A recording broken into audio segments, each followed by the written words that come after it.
வாழ்க வளமுடன். ஹாய் சகோஸ், இதயம் மீட்டும் மெல்லிசை போல உங்கள் மனதை மயக்கப் போகும் எழுத்தாளர் தீபா பாபு அவர்களின் கற்பனை சிதறல்களுக்குள் நம் பயணத்தை தொடங்கலாமா? அத்தியாயம் 29. முழுதாக 2 நிமிடங்களை சிந்தனையில் கரைத்துவிட்டு, மை காட், இது என்ன, எவ்வளவு யோசிச்சாலும் மண்டையில ஒண்ணுமே தோண மாட்டேங்குது என்று பெண் வெகுவாக வருத்தப்பட ஆடவனின் இதழ்களில் மெல்லிய புன்னகை அரும்பியது. அங்க ஏதாவது இருந்தா தானே தோணும், பாவம், ரொம்ப கஷ்டப்படுத்தாது. பாருடா, இதெல்லாம் ரொம்பவே அதர பழசு. நான் எதுவும் பொங்கி எழுந்து சண்டை போடுவேன் மட்டும் தப்பு கணக்கு போடாதீங்க.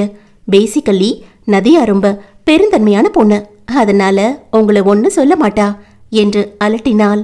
இதயத்தை சுற்றி படர்ந்திருந்த அத்தனை இறுக்கமும் மொத்தமாக கட்ட விழுந்து அவனுக்கு பெரிதான ஆசுவாசத்தை கொடுக்க, நதி என்று மென்மையாக அழைத்தான். அவன் குரலும் அந்த அழைப்பும் இதயத்தை என்னவோ செய்ய, என்று மட்டும் முணங்கினாள். ஐ லவ் யூ என்று தொண்டை வரை வந்த வார்த்தைகளை சிரமப்பட்டு விழுங்கியவன் தேங்க்ஸ் என்றான் நெகிழ்வோடு. லேசாக நெற்றியை சுருக்கியவள், நீங்க எதுவும் டிஸ்டர்ப்டா இருக்கீங்களா டாக்டர் என்று அவசரமாக விசாரித்தாள். கண்களில் மெலிதாக துளிர்த்த நீர்த்துளிகளுக்கு மாறாக இதழ்கள் புன்னகையை ஏந்த மௌனமாக சிரித்தான் அவன். அந்த சில நொடி நிசப்தத்தை வைத்தே அவன் உணர்வுகளை சரியாக புரிந்து கொண்டவள். நீங்க அங்க அமைதியா சிரிச்சா எனக்கு இங்க எதுவும் தெரியாது டாக்டர், சோ கொஞ்சம் இல்ல மட்டுமாவது சொல்லுங்க என்று சலுகையாக வேண்டினாள். அதுக்கெல்லாம் தான் அவசியம் இல்ல போல தெரியுதே. ஆஹா, அது எப்படி நீங்களா முடிவு பண்ணீங்க? தேவையில்லைங்க உந்தானே சரியா கெஸ் பண்ற. வாயடைத்து போனவள் ஆமா இல்ல என்று யோசிக்கும் நேரம்தான் இன்னொன்றும் மூளையில் உரைத்தது. அப்போ அவர் ஏதோ டிஸ்டர்ப்டா தான் இருக்கார், எப்படி சமாதானப்படுத்துறது? ஆமா இல்லைன்னு சொல்றதுக்கே வாயை திறக்காத மனுஷன் உன்கிட்ட எப்படித்தான் மனசை வெளிப்படுத்துவார்? என்ன அமைதியாயிட்ட? அது கொஞ்சம் குழப்பமா இருக்கு. எதை நினைச்சு என்று தானும் குழம்பினான். உங்களை நினைச்சுதான். ஏதோ வருத்தத்துல இருக்கீங்கன்னு புரியுது, ஆனா எப்படி சமாதானப்படுத்துறதுதான் ஒன்னும் புரியல. கேக்குற கேள்விகளுக்கே ஒழுங்கா வாயை திறந்து ஒத்துக்காத மனுஷன் உன்கிட்ட மனசை விட்டு பேசவா போறாருன்னு என்ன நானே கேட்டுட்டு இருக்கேன். வாய் விட்டு சத்தமாக சிரிக்கவில்லை என்றாலும் அவனுடைய மெலிதான நகைப்பு இவள் செவிகளை தீண்டிட மெல்லமாக பெருமூச்சு விட்டாள். எதுக்கு இந்த பெருமூச்சு? உங்களை கல்யாணம் பண்ணிக்கிட்டு எப்படி திறம்பட வாழ்க்கைங்கிற படக நான் ஓட்ட போறேன்னு தெரியல. அதெல்லாம் பெரும் புயலே வந்தாலும் நீ சூப்பரா ஓட்டுவ. ரியலி என அளவுக்கு அதிகமாக வியந்தவள், என் மேல உங்களுக்கு அவ்வளவு நம்பிக்கை இருக்கா டாக்டர் என்று ஆச்சரியமாக கேட்டாள். உன்னை விட நிறையவே இருக்கு. அதே போல நான் யார், எனக்கு என்ன வேணுங்கிறதெல்லாம் என்னை விட யாருக்கு பெருசா தெரிஞ்சிட போது? Valid point. அப்புறம் என்ன பண்ணிட்டு இருக்கீங்க? தாத்தா தூங்கியாச்சா? தூங்க போயிட்டார். எனக்கு தான் தூக்கம் வராம மனசு ஒரு மாதிரி இருந்ததால உன்கிட்ட பேசிட்டு இருக்கலான்னு ஃபோன் பண்ணேன். நீங்க எங்க பேசுனீங்க? நான் தான் பேசிட்டு இருக்கேன். அப்படியும் சொல்லலாம். உன் பேச்சை கேட்டுட்டு இருக்க ஃபோன் பண்ண. இப்போ ரிலாக்ஸ் ஆயாச்சா? வெளிகளில் நிறைவு தோன்ற, ஆகவும் தான் தேங்க்ஸுங்கிற வார்த்தையே என் வாயிலிருந்து வந்தது என்றான் மெதுவாக. அவள் அமைதியாக என கூற இவன் சில நொடிகள் மௌனத்தின் பின்னே அவளிடம் பேசினான். நதியா, உன்கிட்ட ஒன்று சொல்லணும். தயக்கத்தில் நனைந்து வெளிவந்த அவன் குரலை உணர்ந்தபடி, சொல்லுங்க என்றாள். மேலும் சில நொடிகளை அமைதியில் கழித்துவிட்டே, அன்னைக்கு என்னோட கேரக்டரை கேட்டல்ல, மூடியா ஆர் ஜாலி டைப்பான்னு. நானும் சூழ்நிலையை பொறுத்திருப்பேன்னு சொன்னேன்னு. இப்போ அது மாதிரி ஒரு ரெஸ்ட்லெஸ்ஸாக தான் இருக்கேன் என்று சலனமில்லாது கூறினான். ஓ என்றவளுக்கு அவனிடம் உரிமையாக என்னவென்று விசாரிக்க முடியவில்லை. இவள் கேட்டு அவன் சொல்ல முடியாது என்று கூறிவிட்டால் இருவருக்கும் மன சங்கடத்தில் முடிந்துவிடும் என அமைதி காத்தாள். நான் அது எப்படி சொல்றது, சின்னதுல இருந்தே அப்படிதான். மனசுல இருக்கிறத சட்டுன்னு யார்கிட்டையும் சொல்ல மாட்டேன். ஏன் சில நேரம் காண்பிச்சுக்கவும் மாட்டேன். எனக்குள்ள மட்டும் போட்டு அழுத்தி வச்சுக்கிட்டு வெளியில அமைதியா நடமாடுவேன். சட்டென்று மனதில் கவலை பிறக்க, அது ஏன் நீங்க அப்படி பண்றீங்க? உங்களோட ஹெல்த்தை அது பாதிக்காதா? மெடிக்கல் ஃபீல்டில் இருக்கிற சீனியர், உங்களுக்கு நான் சொல்லித்தான் விஷயம் தெரியணும்னு இல்லை என்று அறிவுறுத்தினாள் நதியா. எல்லாம் தெரிஞ்சும் என்ன பிரயோஜனம்? என் மனசை யார்கிட்டையும் வெளிப்படையா பகிர்ந்துக்க கூடிய வாய்ப்பை வாழ்க்கை எனக்கு தரல. அவன் குரல் மனதை என்னவோ செய்ய, ஏன் தாத்தா பாட்டி உங்ககிட்ட ரொம்ப க்ளோஸா தானே இருந்தாங்க, அவங்க கிட்டயாவது நீங்க வெளிப்படையா இருந்திருக்கலாமே. என்றாள் மெதுவாக. ஏற்கனவே மனவேதனையில் இருக்கிற வயசானவங்கள நானும் ஏன் பங்குக்கு வருத்தணுமா என்ன? மருத்துவனின் பிரச்சனை இப்பொழுது இவளுக்கு லேசாக புரிந்தது. அவனை பாதிக்கின்ற விஷயங்கள் அனைத்தும் பெரியவர்களையும் பாதிக்கும் வகையை சேர்ந்தவை போல இருக்கிறது என்று எண்ணிக்கொண்டாள். அவள் அமைதியில், சாரி, உன்னை ரொம்ப டிஸ்டர்ப் பண்றனா என்று அவன் குரல் அவசரமாக வெளிவரவும் இவள் இதயம் பதறி போனது. சேச்ச, அப்படியெல்லாம் இல்ல, வந்து என்கிட்ட எப்படி இருப்பீங்கன்னு யோசிச்சு பார்த்தேன். புரியல என்றவன் இழுக்கவும், சும்மா பொய் சொல்லாதீங்க என்றாள் இவள் வேகமாக. அருள் மௌனமாக இருக்க, என்ன பிடிச்சுதானே டாக்டர் கல்யாணம் செஞ்சுக்கிறீங்க, நான் அப்படித்தான் நம்பிட்டு இருக்கேன் என்றவளின் வார்த்தைகளில் அவனுக்கு சொல்லென்று கோபம் வந்தது. எனக்கு பிடிக்காத எந்த விஷயத்தையும் யாராலையும் கட்டாயப்படுத்தி செய்ய வைக்க முடியாது என்றான் அழுத்தமாக. அதாகப்பட்டது, தலைவர் என்ன விரும்பித்தான் கல்யாணம் பண்ணிக்க போறாரா என்று மனதில் நினைத்தவள் இம்முறை இவள் வேண்டுமென்றே புரியல என்று சொல்ல அவன் முகத்தில் புன்னகை அரும்பியது. சந்தோஷம், அப்படியே இருக்கட்டும். அது என்ன, உங்களுக்கு மட்டும் அவ்வளவு அழுத்தம்? நான் தான் சொன்னேன், எனக்குள்ள உருவான அழுத்தங்கள் என்னையும் அப்படியே மாத்திடுச்சு என்று இலகுவாக கூறினான். எனக்கு ரொம்ப சேலஞ்சிங்கான கேரக்டரா தான் வரப்போறீங்க போல இருக்கு. இப்பவே கண்ணை கட்டுதா? அதை இப்பவே சொல்லிட முடியாது, பார்க்கலாம். ஒரே வீட்டில் ஒன்னா இருக்கும் போதுதான் யாரால யாருக்கு கண்ணை கட்ட போகுது அப்படிங்கறதெல்லாம் தெளிவா தெரிய வரும். அதாவது நீயும் எனக்கு சேலஞ்சிங்கா இருப்பேன்னு சொல்ல வர? ஆஃப்கோர்ஸ், நிச்சயமா, கண்டிப்பா. என்ன ரொம்ப சாதாரணமா எடை போட்டுறாதீங்க டாக்டர். லேசாக சிரித்தவன், சரி பார்க்கலாம். அப்புறம் என்னை எப்படி கூப்பிடுறதுன்னு கண்டுபிடிச்சிட்டியா என்று கேட்டான். அது நம்மளை விட சேலஞ்சிங்கான டாஸ்கா இருக்கும் போல இருக்கு. பாப்போம், ஏதாவது பெட்டரா ட்ரை பண்றேன். ஓகே, ரொம்ப டைம் ஆயிடுச்சு, தூங்கு. Good night.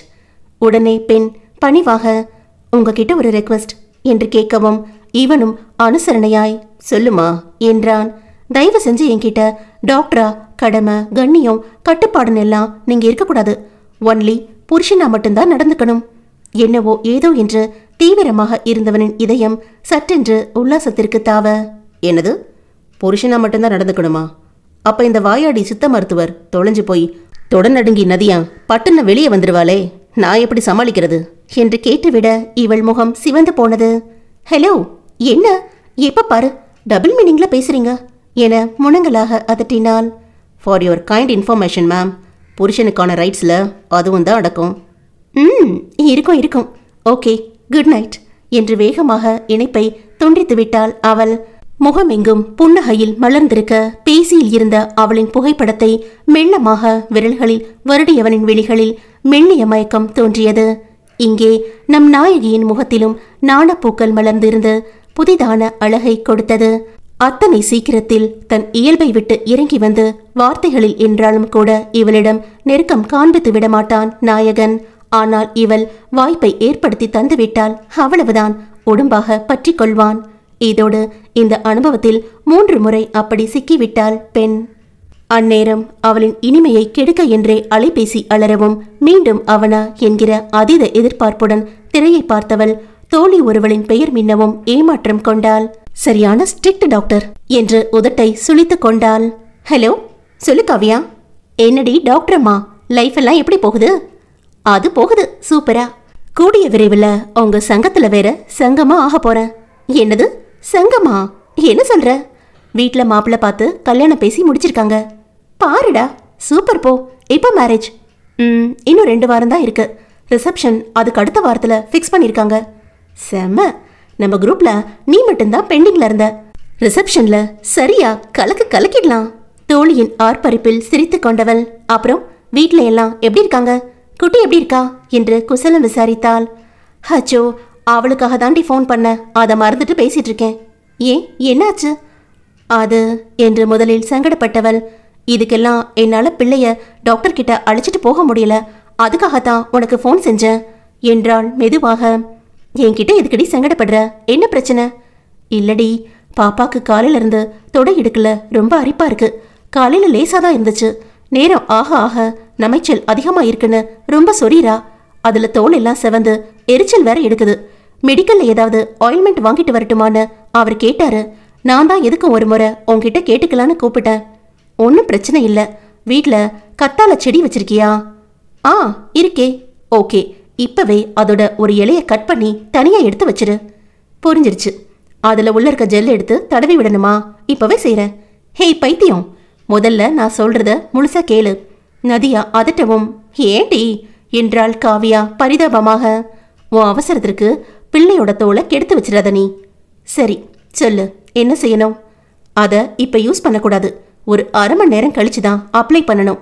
கத்தால எப்ப கட் பண்ணாலும் அதுல இருந்து மஞ்சளா ஒரு திரவம் வெளியே வரும்.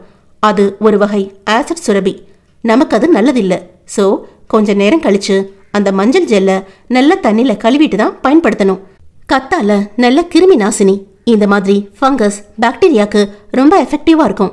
அரிப்பு இருக்கிற இடத்துல அதோட ஜெல்லை ஒரு நாளைக்கு 3-4 தடவை தடவி விடு, சரியா போயிடும். உடம்புல எங்க தோல் அரிப்பு வந்தாலும் இதை பயன்படுத்தலாம். நல்ல பலன் இருக்கும்.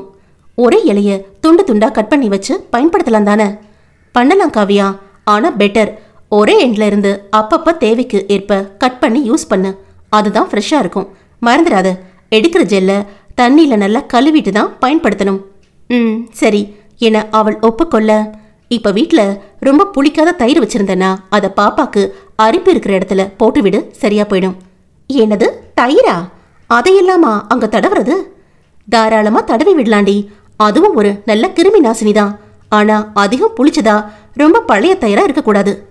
ஓ ஓகே சரி. இப்போ தயிரை போட்டு விட்டுட்டு காலையில கத்தால போட்டு விடுறேன். செய். உனக்கு இன்னும் இது தொடர்பா சில டிப்ஸ் அனுப்புறேன், ஃபாலோ பண்ணிக்கோ. ஆ கண்டிப்பாடி, தேங்க்ஸ்.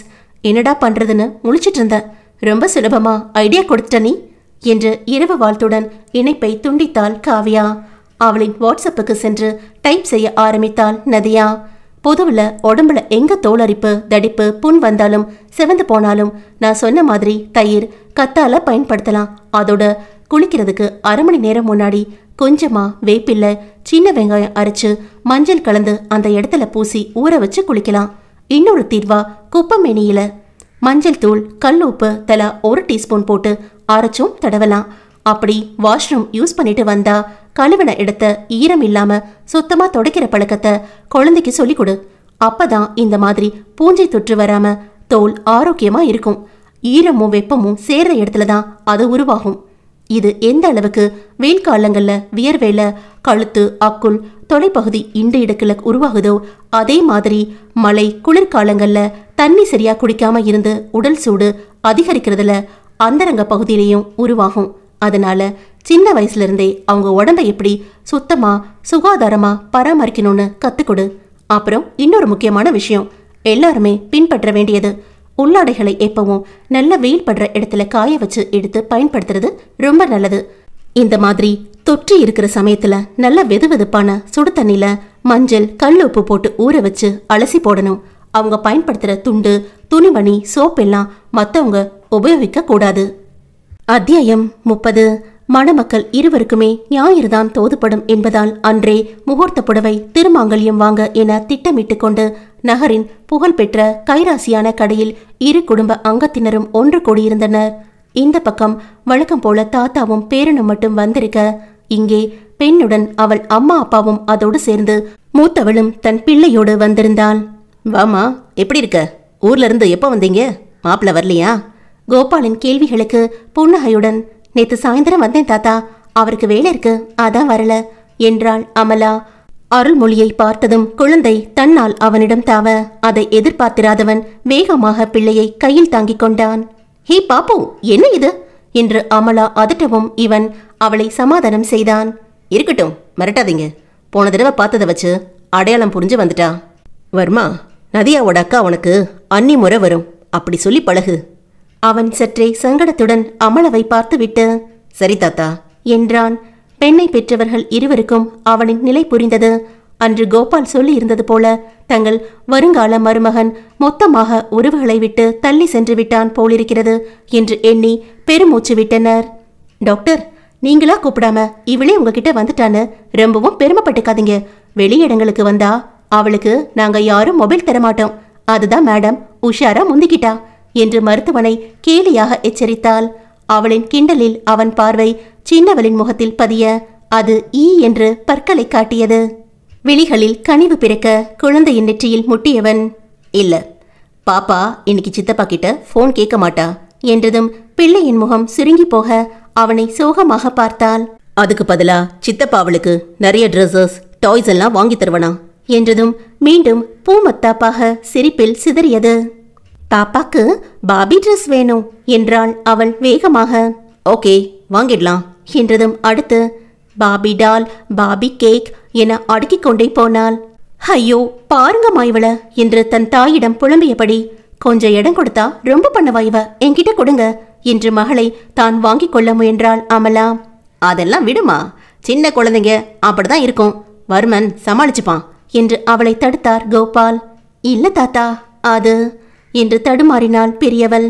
இருக்கட்டும் அண்ணி, நான் மேனேஜ் பண்ணிப்பேன், அதோட நதியா தான் கூட இருக்காளே என்று அவளை ஒரு பார்வை பார்த்தான். இப்ப எதுக்கு நம்ம சுகர் டாக்டர் இப்படி ஸ்கேன் பண்றார் என தனக்குள் திணறினாலும், ஆமாக்கா நான் தான் கூடவே இருக்கன பாத்துக்கிறேன் என்றாள் பெண். அது இல்லடி, இவளை பத்தி உனக்கு தெரியாதா, ஏதாவது கேட்டு ரொம்ப அடம் பண்ண போறா. ஐயோ அக்கா சும்மா புலம்பி தள்ளாத, அதெல்லாம் டாக்டர் சமாளிச்சுப்பார் விடு. நீ என்ன இன்னும் அவரை டாக்டர்னு சொல்ற? நல்லா கேளுடி அமலா, நானும் அன்னைக்கே சொன்னேன். சாவித்திரி மகளை முறைக்க மா என்று சினுங்கினாள் அவள். நான் கூட சொன்னேன் அத்த என்று தன் பங்குக்கு போட்டு கொடுத்து கண்கள் மெல்ல சிரித்தான் அருள்மொழி. அப்போ நான் உங்களை மாமான் தான் கூப்பிடணும். அதை கேட்டவனின் முகமோ சட்டென்று அஷ்டகோணல் ஆகியது. எனது மாமாவா? ஆமா, எங்க அம்மா சொன்னது, அப்படி கூப்பிட்டுமா? ஹேய் விளையாடாத, அதெல்லாம் வேண்டாம். பதறி அடித்து மறுப்பவனின் முகம் பார்த்து சுற்றி உள்ளோருக்கு சிரிப்புதான் வந்தது. ஓகே எனக்கும் தான் பிடிக்கல, வேறு ஏதாவது யோசிப்போம். நீ யோசிச்சு கண்டுபிடிக்கிறதுக்குள்ள இன்னும் எத்தனை பேர் கேட்க போறாங்களோ என்று அவன் மட்டும் கேட்க அவன் முணுமுணுக்க பாவையோ கண்களை இடுக்கினாள். இவ்வளவு நக்கல் பண்றவரு, பேசாம நீங்களே ஒரு ஐடியா கொடுங்களேன். நானும் யோசிச்சு பத்திரிக்கைக்காக ஒரு பேர் செலக்ட் பண்ணி வச்சிருக்கேன். இன்விடேஷன் பிரிண்ட் ஆகி வந்ததும் உனக்கு காண்பிக்கிறேன் என்றதும் பெண் ஆர்வமானாள். என்ன பேர் அது? இப்போதைக்கு சர்ப்ரைஸ், ஈவினிங் இன்விடேஷன் வாங்க போகும்போது தெரிஞ்சுக்கோ.